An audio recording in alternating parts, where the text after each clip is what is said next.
Hey, what's going on, guys? Welcome back to Aries EDC.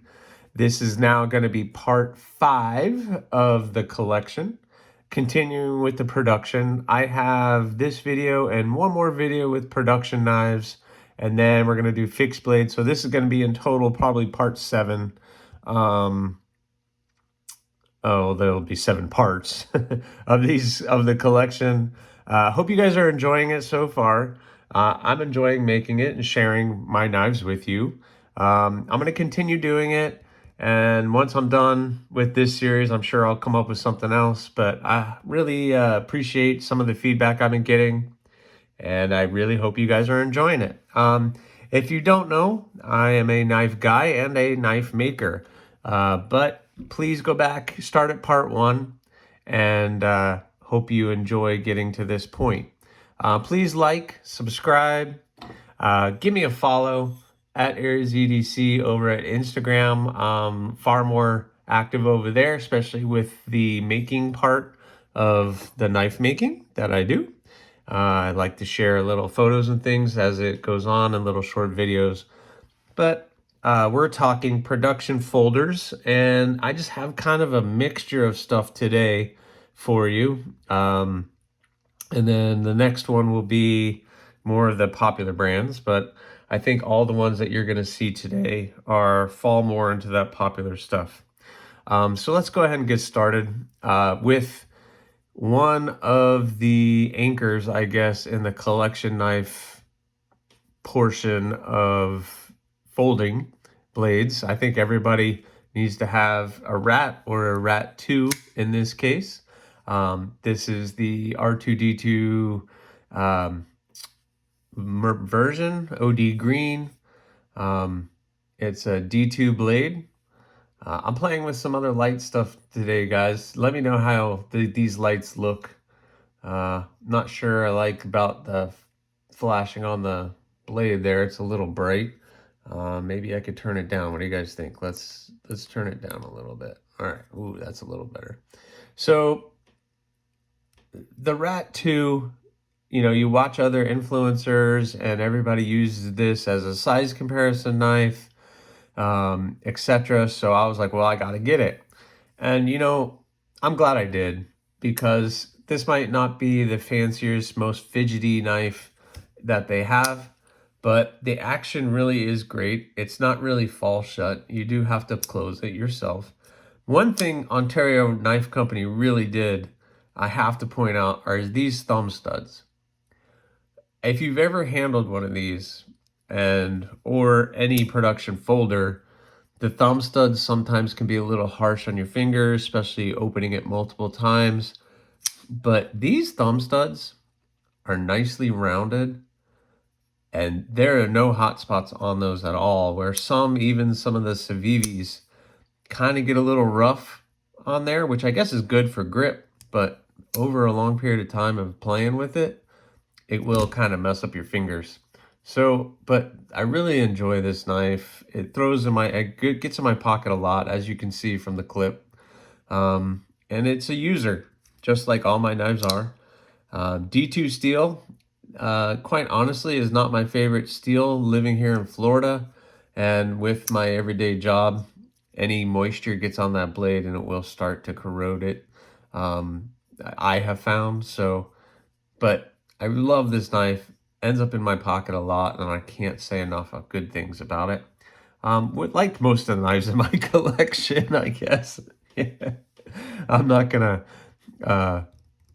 show something or play with something or show you guys something that I, or have in my collection that I'm like, yeah, this is a piece of junk, don't buy it. I probably wouldn't have bought it in the first place. Moving on. Next up is the Kubi Vagrant. Another great knife.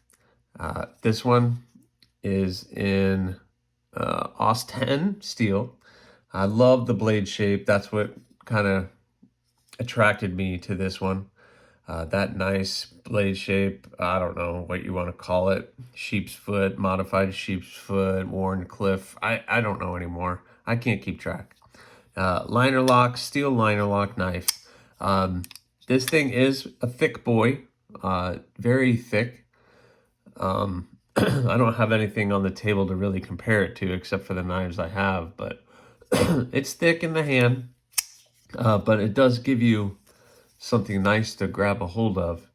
Um, and the jimping is a little harsh, I will say. Yeah, when you're making cuts, it really locks you in, but it actually kind of hurts too, because it's not smoothed out at all. It's very rough. But, you know, it is a great knife and a very budget friendly, like most Kubis are. But if you've never handled a Kubi, the action, falsetty, very good knife. So again, in my collection.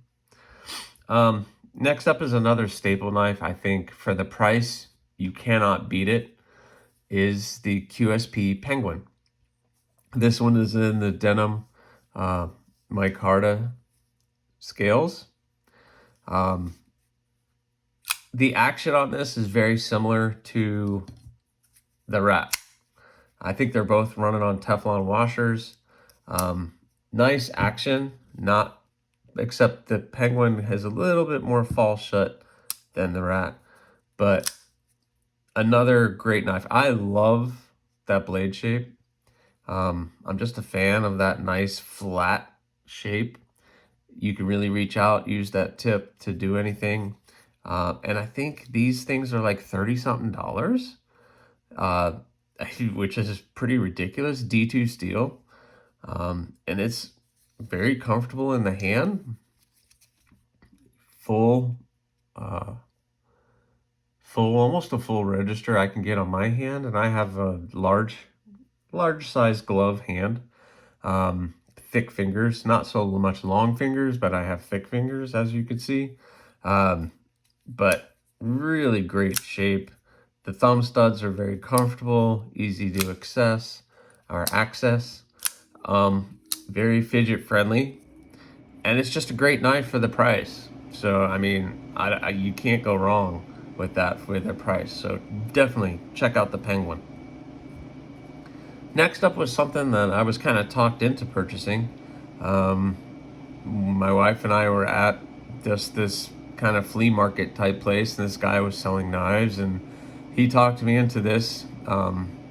This is I'm glad he did, the Reich. I don't know how to actually pronounce it, but the P801 in 14C28N, which is a really great steel. Running on bearings, frame lock knife. This was like one of the really first frame locks that I had ever gotten a hold of, and I was struggling.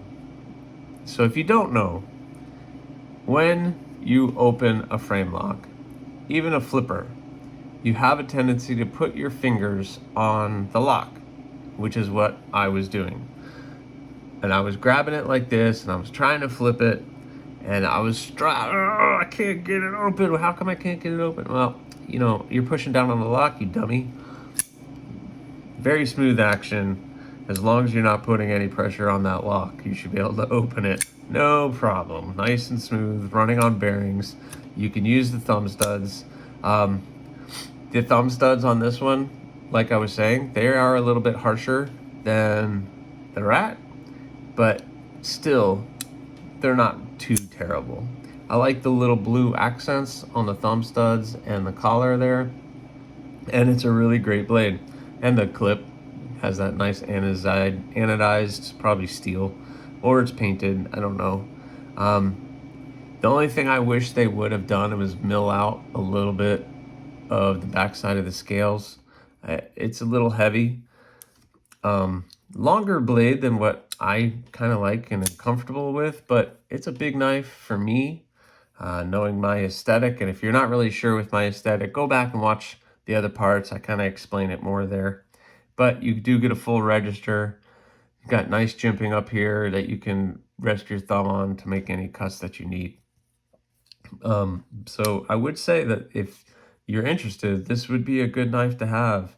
The P801 by Reich, for what you're getting, and the price is like 20 something dollars. You really can't go wrong with that.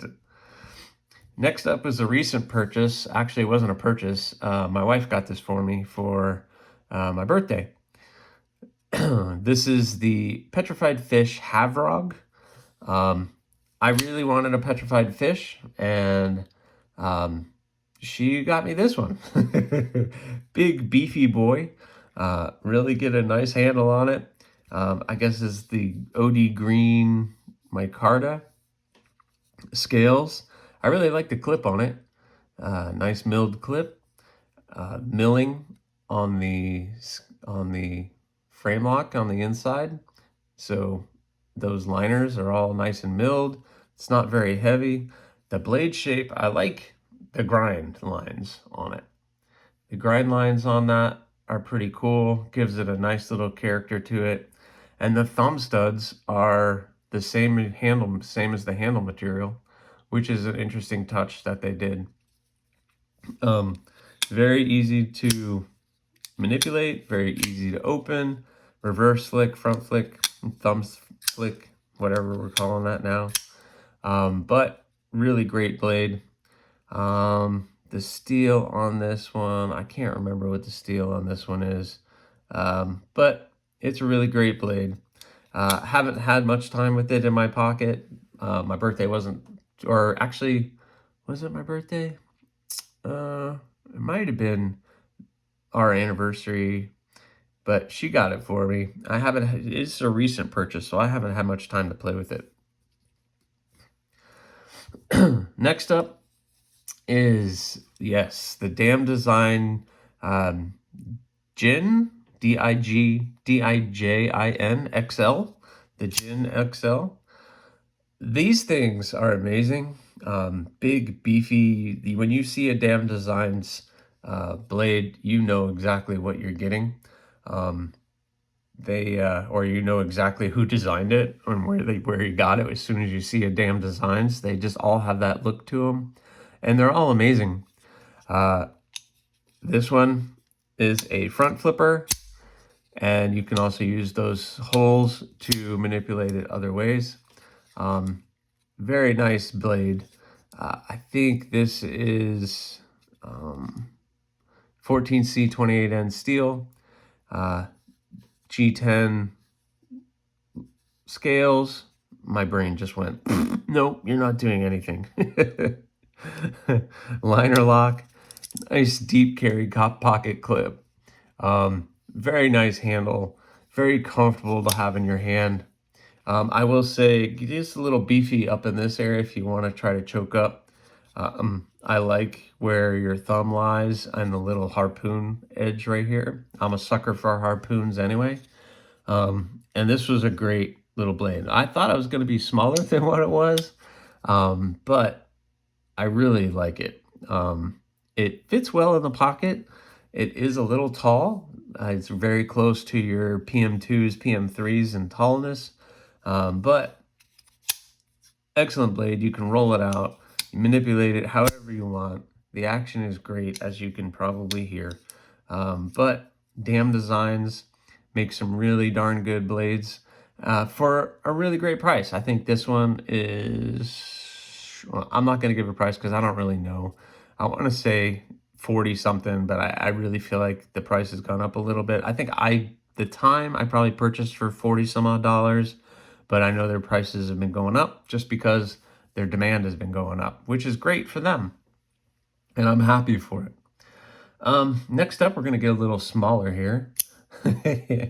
This is the Bastion Mini Bro or Little Bro or one of those. So I saw this knife, and you guys know I'm a sucker for little ones.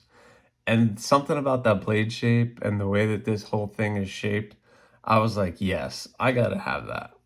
I don't even know why they put the clip on there. That thing is so small, but it will fit in the third pocket or the fifth pocket that you might have.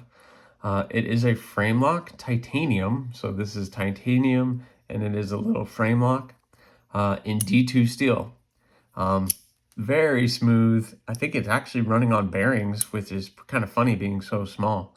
But yeah, so I got this thing, and really it's kind of sold as more of a keychain knife. But that titanium might scratch, so I don't really keep it on my keychain. Has a little heft to it because nothing is milled out, being so small. But this thing is a little slicer. I remember just trying to manipulate it. It did catch my finger and got me pretty good. So it bites back. Really cool blade. Staying with something a little small, but this is a little something different.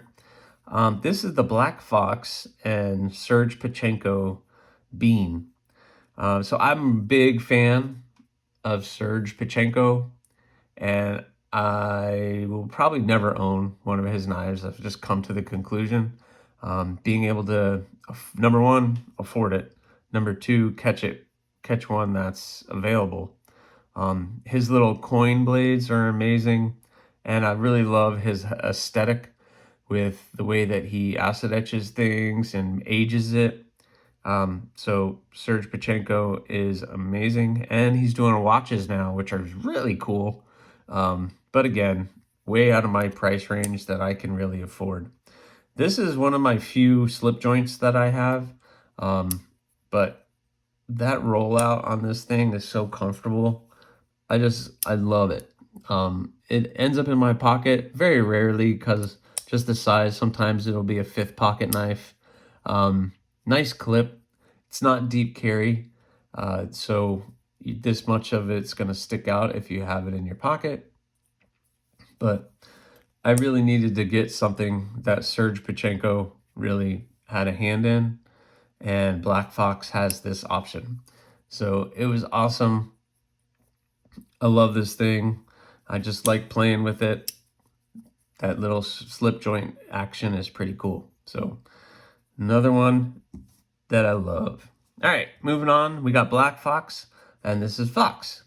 So this is the Baby Core by Fox Knives. N690 steel. This one, I love the blade shape on that. I don't know. I'm not even going to tell you because I don't need to get ripped through the coals with, that's not the right blade shape. But anyway, you see the blade shape. I like it. Small knife, fits in my pocket very well. I like the blue and the black together. I'm a sucker for that color combination. My wife hates blue and black together for whatever reason, but I'm a big fan. And this is one of the knives I got really comfortable doing reverse flick on when I was learning how to reverse flick. And it caught me. I was getting comfortable, and bam, it bit me back. But that's part of the fun with playing with these, huh? I like the wire clip. Some people have issues with the wire clip, but I have no issues with it. Nice deep carry. Really, it's an Italian design company, Vox or Fox Knives. They make really great blades. This is the smaller version. They do make a bigger version of it, but I always go for smaller over than larger. Let's put them over here. 2 more. So I always heard about Tucson. So I was looking at their models to see which one can I get a hold of. I want to add one to my collection. But a lot of their knives are pretty big, 3.5 inches or more. And as I have said many times, that's a little bit more than what I need on a daily basis. So this one popped up. This is the TS319 in 14C28N. And I really love that blade shape and that opening hole. It is a titanium liner lock, nestled liner lock with micarta burlap scales that are inlaid. The inlays are done very nice. I like the milling and the texturing around the pivot. They got it on both sides. The clip is milled titanium clip, very tight in the pocket, and it's a really great blade. You can manipulate it. That ting when this thing opens is just amazing. You can really choke up with that finger choil that they have, and the blade is long enough for me. I don't have any issues with just that. I know some of you might say, well, that's not a long enough blade, but for me, that's everything that I need on a daily basis. The only thing I wish that they had done on this knife was, this is thick titanium and there is no milling in there whatsoever. I really wish they would have milled it out a little bit. It is a little beefy and a little heavy, but for overall, this is my Tucson in my collection. I think you have to have at least one, right? Hey, why not? So I have my eye on a couple other Tucsons that I'd like to get a hold of, but there's so many things.